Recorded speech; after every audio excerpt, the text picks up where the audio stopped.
kapal at ganito talaga kasiksik itong ating tissue na to. Pari ko, dumating na nga yung order kong tissue and 8 packs to. So, eto na yung isa. Ginamit ko na siya kagabi.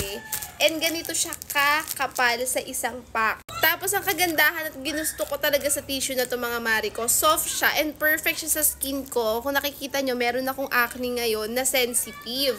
So, ito yung ginagamit ko guys ngayon kasi nga naglabasan yung acne ko. Kasi nga meron akong ginamit na sabon na hand soap namin. So, wag niyong gagawin yon. Dapat meron talaga kayong panghugas lang sa mukha nyo. So, baka yun yung may bacteria kaya naglabasan tong acne ko. So, no yun. Wag niyong gagawin yon. So, guys, balik tayo sa ating tissue. So, kung naghahanap kayo ng soft and thin lang na tissue and perfect nga sa mga sensitive na skin natin, perfect na perfect tong tissue natin. Malambot lang siya mga mi and perfect talaga siya sa face natin. Hindi siya masakit.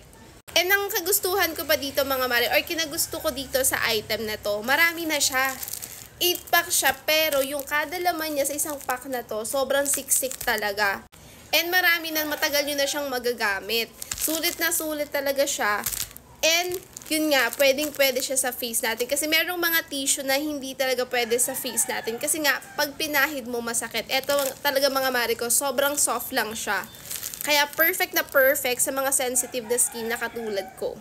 So mga mare ko, kung gusto nyo rin mag-check out ng ating tissue na affordable and soft and perfect sa mga sensitive nating skin, ito yung i-check out nyo.